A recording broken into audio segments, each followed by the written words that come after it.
Variance FM, de vive voix.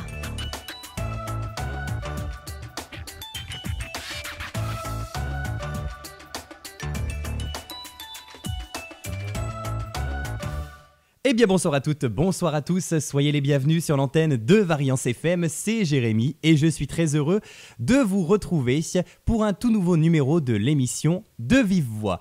Une émission encore une fois consacrée ce soir à l'alternance. Et oui, je vous rappelle que la semaine de l'alternance avait lieu la semaine dernière un petit peu partout en France. Et nous sur Variance FM, avec un petit peu de décalage, on vous propose de multiples interviews pour découvrir tous les CFA du secteur. C'est important de mettre en valeur toutes ces formations qui ne sont pas assez souvent mises en valeur justement. Eh bien, nous sur notre antenne, on continue donc ce soir. Et pour cette seconde interview, j'ai le plaisir de recevoir Philippe Thévenet qui représente le CFA de Bellerive sur Allier. Bonsoir Philippe. Bonsoir et merci à vous de nous accueillir dans vos beaux locaux. Eh bien écoutez, c'est un plaisir de vous avoir avec nous. Nous allons donc échanger au sujet de votre CFA. Alors évidemment, comme d'habitude, j'ai beaucoup de questions à poser.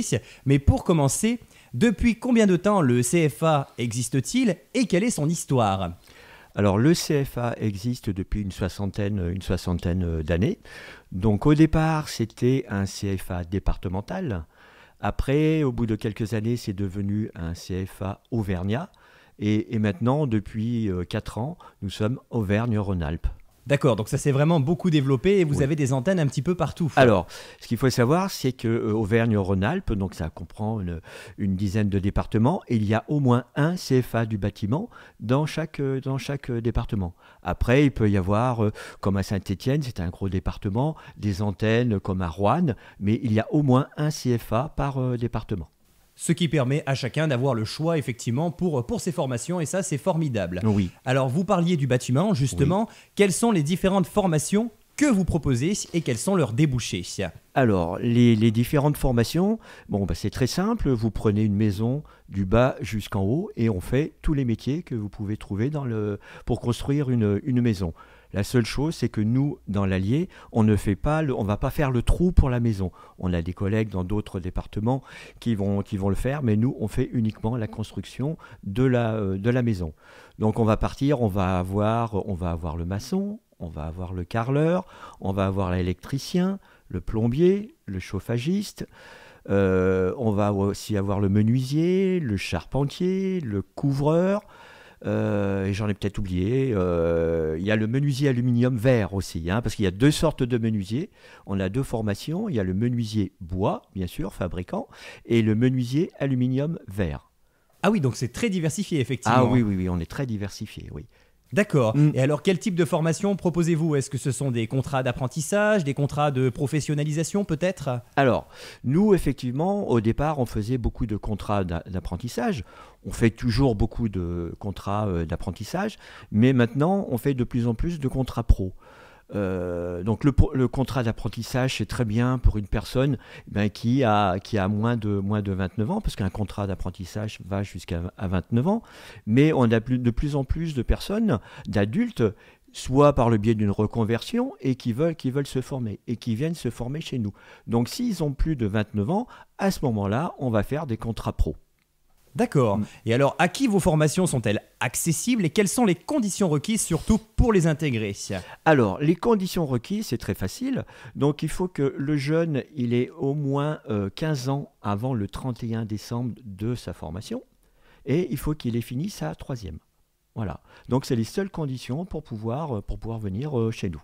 D'accord. Et pour les adultes, du coup, pour les contrats pro, comment ça se passe éventuellement ? Alors, pour les contrats pro, donc là, il faut, suivant leur situation, je dirais, si ils sont inscrits à Pôle emploi, donc on peut éventuellement monter un dossier avec Pôle emploi ou par la région, ou après, donc s'ils ne sont pas inscrits, il faut qu'on trouve une entreprise qui est prête à recevoir cette personne en contrat pro.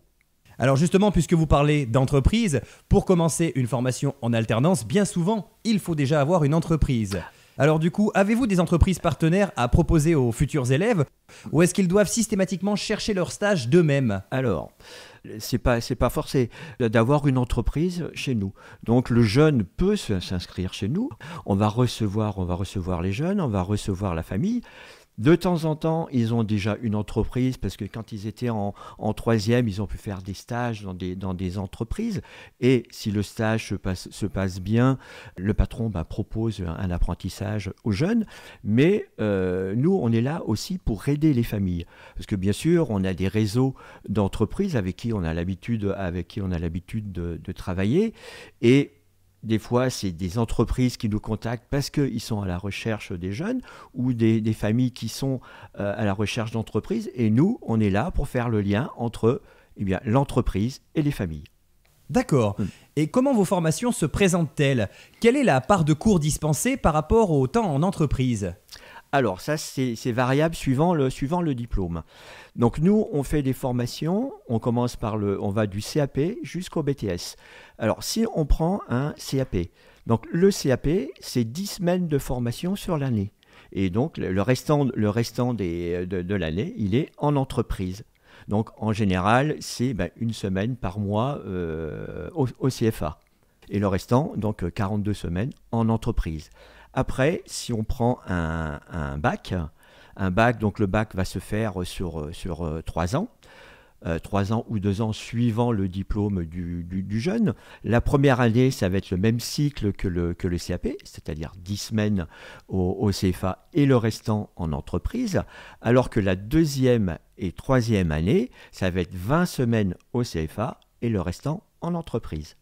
Et le BTS, alors le BTS c'est 2 ans après le bac, donc c'est le même rythme, c'est 2 semaines au CFA, 2 semaines en entreprise. D'accord, donc c'est un rythme assez intéressant puisque c'est très professionnalisant en soi.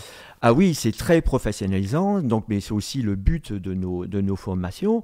Même donc les jeunes viennent 35 heures pendant la semaine de cours dans notre CFA, et la moitié du temps est consacré aux professionnels. D'accord. Et alors, selon vous, dans quel domaine faut-il être à l'aise pour prendre part à vos formations? Quelles sont finalement les compétences requises pour pouvoir les intégrer? Alors, les compétences requises, on n'est pas forcé d'avoir des compétences requises. Les compétences, on va les apprendre par le biais de l'apprentissage, c'est-à-dire en entreprise et au CFA. La seule compétence que je dirais qu'il faut avoir, c'est la motivation. Si vous avez la motivation, si vous avez l'envie de travailler, vous avez l'envie de réussir, venez faire de l'apprentissage. Bien sûr, l'envie c'est le plus important, vous avez totalement raison, et malheureusement beaucoup de jeunes ne sont pas assez motivés, et la motivation pour pouvoir s'inscrire dans une formation, c'est primordial. Hein. Ah, c'est tout à fait primordial. Si vous êtes vraiment motivé pour travailler, à 100% vous aurez un emploi à la fin de votre formation.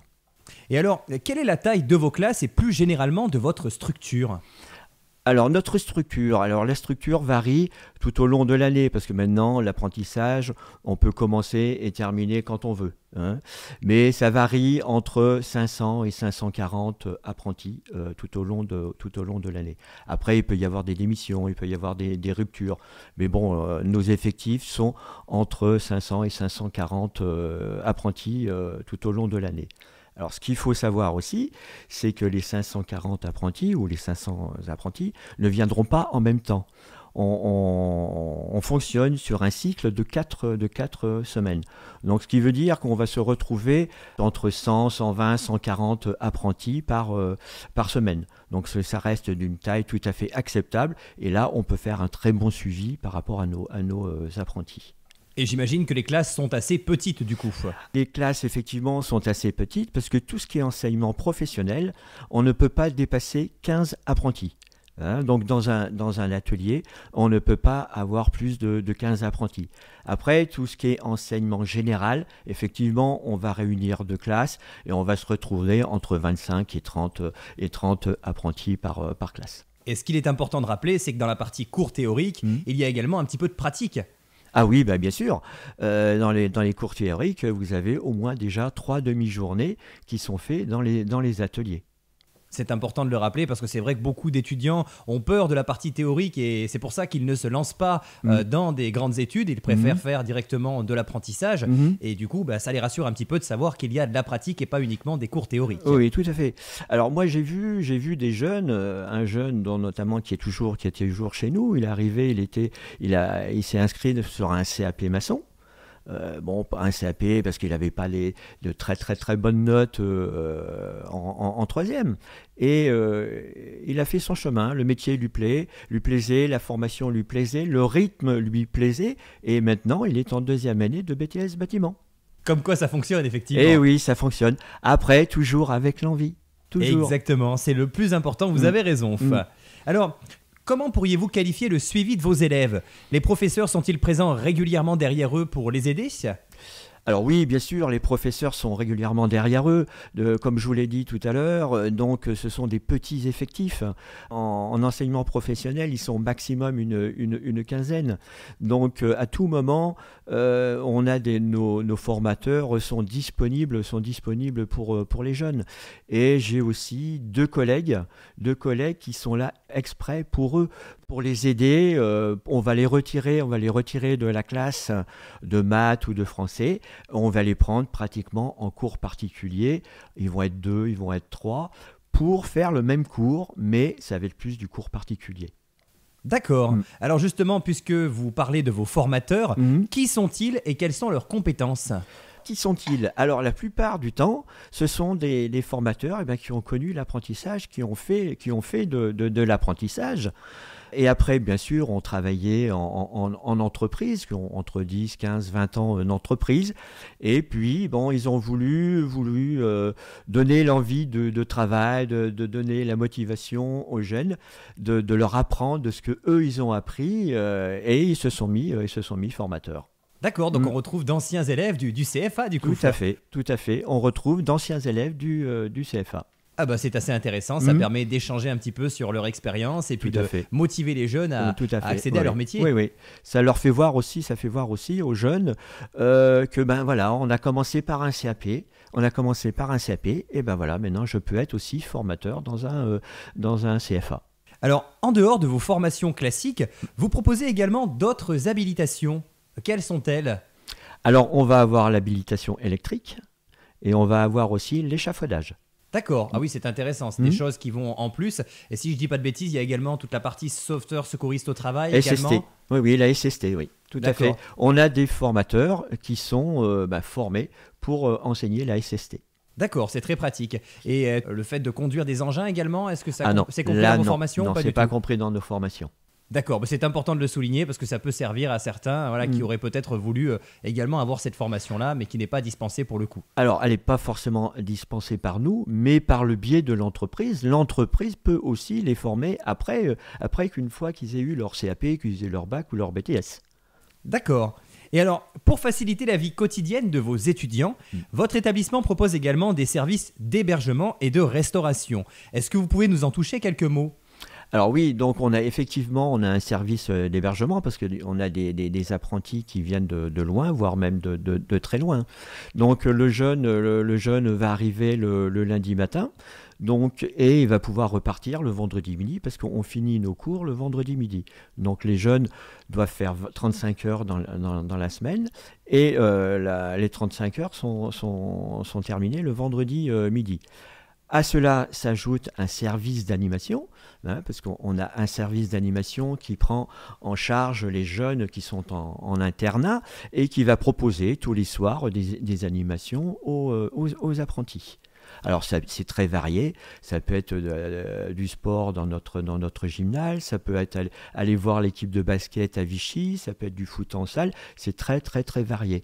Le jeune, l'apprenti, a le choix, il arrive, il peut scanner son téléphone, on va lui proposer toutes les animations qui sont proposées tout au long de la semaine et il va pouvoir s'inscrire aux animations qui sont proposées. D'accord, oui, ça a vraiment un côté très pratique pour le coup. Oui, tout à fait. Et alors, comment se passe l'insertion professionnelle suite à vos formations ? Alors, l'insertion professionnelle se fait, je dirais, tout au long de l'apprentissage. Parce que, bien sûr, le CFA est en lien avec toutes les entreprises. Donc, régulièrement, on a des liens avec les entreprises. Et comme je vous le disais, si le jeune montre une envie de travailler, très très souvent, la fin de la formation se résume avec un emploi à la fin, un CDD ou un CDI. Oui, des embauches qui sont assez régulières suite à vos formations. Voire même très régulières. Vous savez, quand un patron a formé un jeune pendant 2 ans, 4 ans, 5 ans, c'est pas pour le voir partir ailleurs, c'est pour le garder. Et comme actuellement, pour une entreprise, c'est très difficile de recruter, donc de former les jeunes et s'ils voient qu'ils sont professionnellement, ils sont bons, ils sont motivés, ils leur proposent une embauche à la fin de la formation. Ça paraît logique, effectivement. Tout à fait.